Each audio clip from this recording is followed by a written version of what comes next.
So, by the time you're watching this video, Sonic X Shadow Generations is only a week away.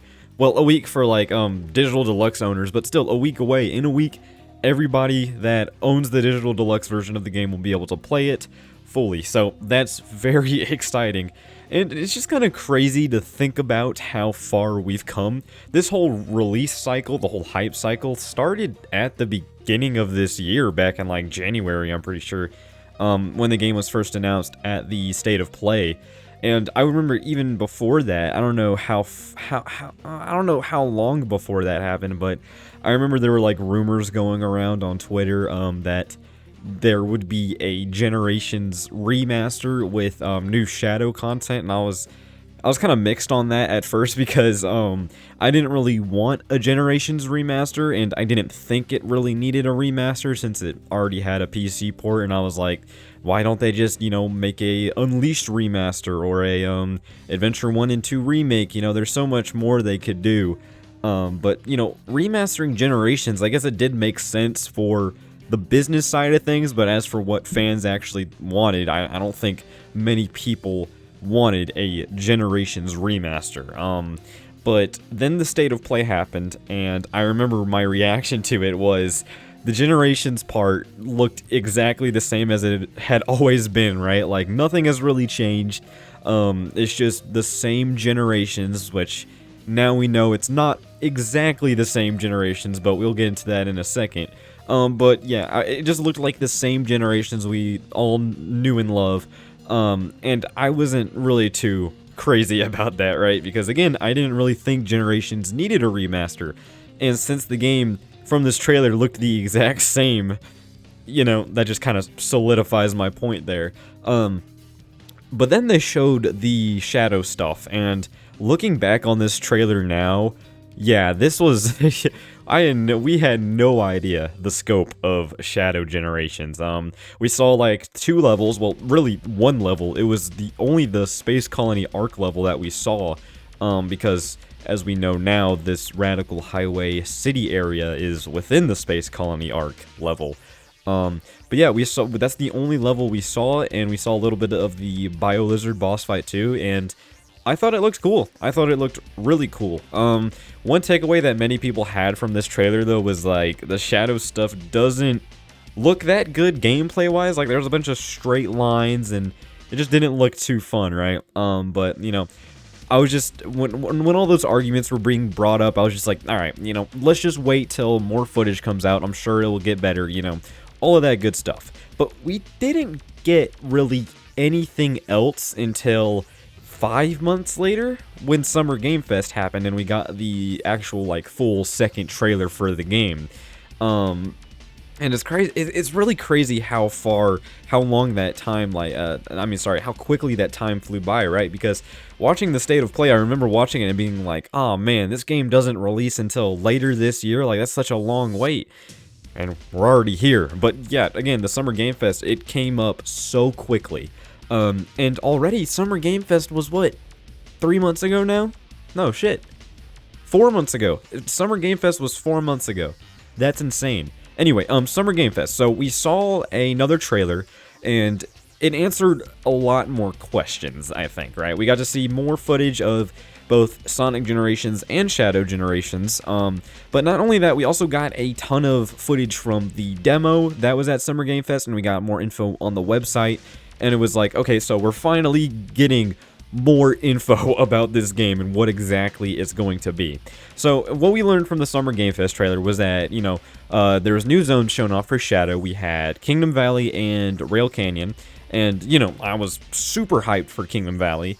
But Rail Canyon, I didn't really, you know, it's Heroes, I don't really care that much. But yeah, no, I was watching the trailer, I was like, okay, this actually looks like huge. This looks like a big game. And what even solidified that further was the information that was released on the website, especially about the open zone hub world, that even to this day hasn't really been shown off that much, I think probably on purpose. But the hub world, the open zone hub world, being detailed on the website was like, oh, wait a minute, this game is actually not just like, you know, a few levels with Shadow in it. This is actually like a complete separate game. And yeah, we also got the demo at Summer Game Fest, which, you know, it showed that menu with Sonic Generations and Shadow Generations on it. And we were like, oh man, this is literally like Super Mario 3D World plus Bowser's Fury, where there's like 2 games in one. So that brought in a whole new set of questions that wouldn't get answered until way later. But we got to see the first full act of Space Colony Arc, and we got to see the BioLizard boss fight. And looking at all the footage we had, I was sold. I was 100% sold on the game from there on out. Right? I thought the level looked super fun. It was a super long level. Multiple alternate paths. It just looked very fun gameplay wise, and it had like cinematic moments as well, right? Like in the middle of the level there would be these quick time events that you know look super cool, and the animation is super clean, and then like near the end of the level Shadow gets transported to a whole other area. It just looked super cool, and I was like, from that day onward I was just like, man, I cannot wait to play this game. Right now the forces thing was still happening. To my surprise, really, people still said the level design looked as linear as Sonic Forces, and I never understood why, you know, because there were so many alternate pathways, and just there were wide open areas too, you know, like nothing about this really seemed like Forces, but you know, there was always more gameplay to be shown, so you know, it's whatever. The BioLizard boss fight looked really fun. I'm still very excited to play it.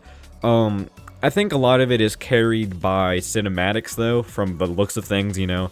The gameplay looks fairly simple to it. You know, it doesn't look like a very difficult boss fight, but, you know, the quick time events and the animations and all that looks fantastic. That looks really cool. And we also got to see more of the remastered version of Generations in action. And we even got confirmation on things like reworked cutscenes, and there would be new Chow missions, which we still don't really know the full extent of those things yet. We're just gonna have to wait till launch, it seems. But there's new Chow missions, and you know, a new story and all that. And it's just like, what are they doing here? You know, like what are they doing to Base Generations, right? But one thing I was really mad about when it comes to Base Generations is it still looks the same, you know.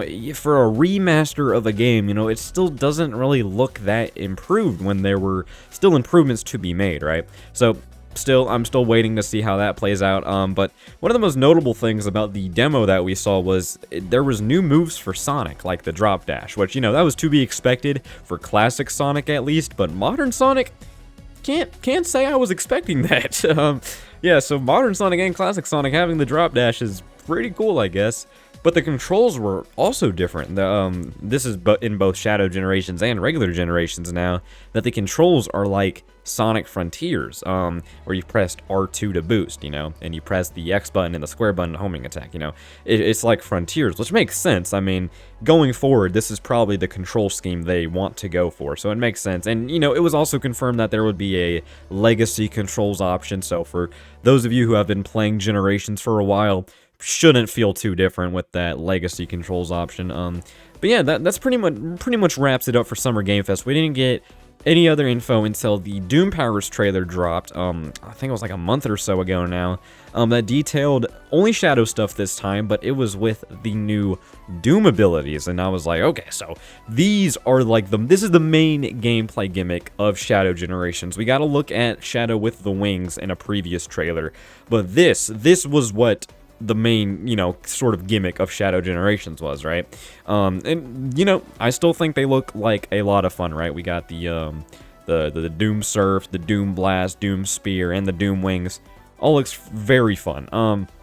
One thing I did notice about this trailer, though, was it looks like all of these powers are context sensitive, you know? Like, you would have to be in a certain area for them to activate, right? Like for the Doom Surf, obviously you would have to find a water section, or Doom Wings, you can't just equip the wings whenever you want, you have to find like a certain section with the wings.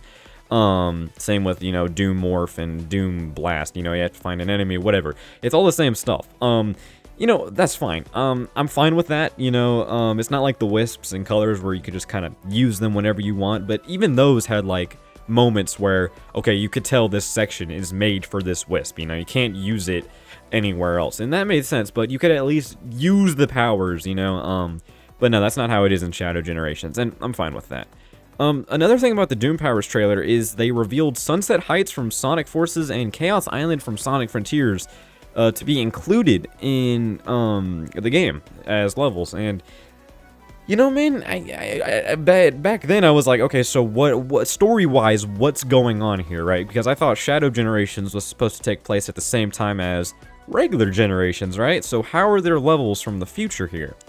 And you know, duh, time travel can go to the future too, right? So that was a stupid argument, but yeah, no, I remember seeing this and I was like, okay, so this opens the door for so many more levels to get added to the game now. It doesn't have to just be limited to games that came before Generations. Now, I'm not even sure if there's going to be any more zones in Shadow Generations. Maybe it's just the 5 we've already seen from the trailers, but yeah, I'm just saying, like, with that confirmation that Chaos Island from Sonic Frontiers and Sunset Heights from Sonic Forces were going to be in the game, I was like, okay, they could pull levels from anything now, and that's great. I love that.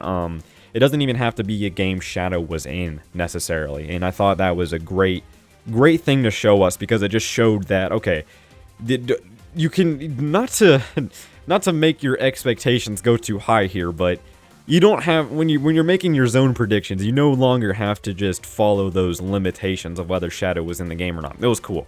Doom Powers trailer was overall pretty cool, though. Yeah, it was cool stuff. Shortly after the Doom Powers trailer, though, we got a second demo shown off of the game. I think it was at Tokyo Game Show. It was a Kingdom Valley demo and a Metal Overlord boss fight from Sonic Heroes. So, Kingdom Valley looks fantastic. Wide open level, so much to do, looks great. Can't wait to play it. I thought, now, this is where the Forces argument ended, I'm pretty sure, right? People saw this level and was like, yeah, this is like a wide open level, so many alternate paths, so much stuff to do.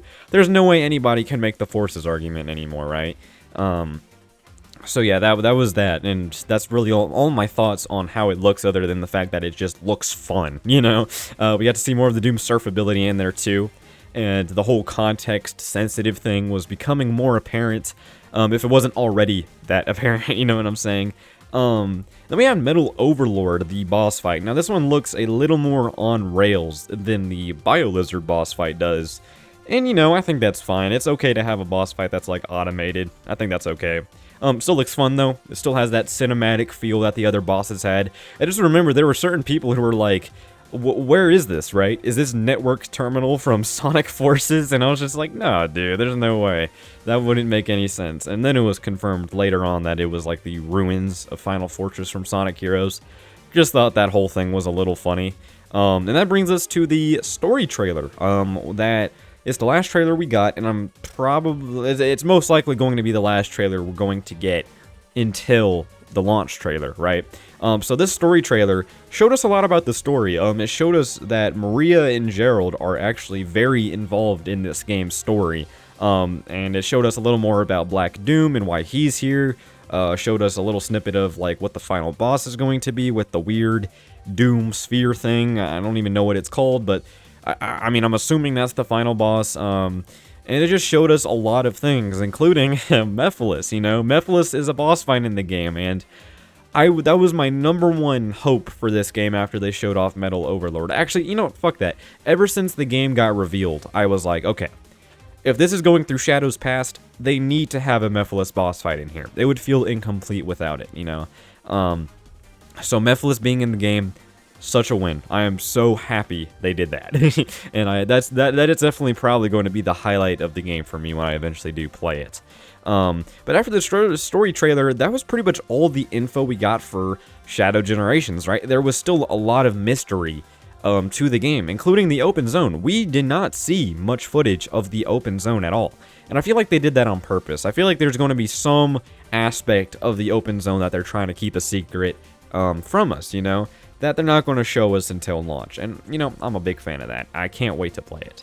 So after that, we had Dark Beginnings, which was the prologue animation, and I did really like Dark Beginnings. I thought it was really well animated. I thought the animation was just overall amazing. The storytelling was really great too. It was a good emotional story. When I really wasn't expecting it to be like that at all. I thought it was going to be more on, not really necessarily the light-hearted side, but I wasn't expecting them to go that deep into Shadow's backstory, but they really did a good job at that.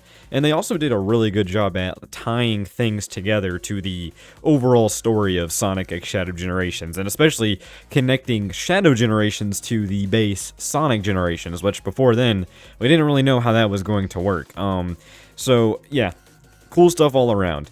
But yeah, that was pretty much all of my overall thoughts on everything we've seen from Shadow Generations pre-release. So, the game comes out in a week, and I'm very excited to play it. And if you want a chance to win the game, I'm hosting a giveaway for the Digital Deluxe Edition of the game in my Discord server, so click the link in the description down below to join. You only have like less than a week to join because the giveaway ends on the 21st, so join up fast. But yeah, guys, that's all for me, so thank you all for watching this sort of, unscripted discussion video, I guess you could say, and I will see you all later. Goodbye.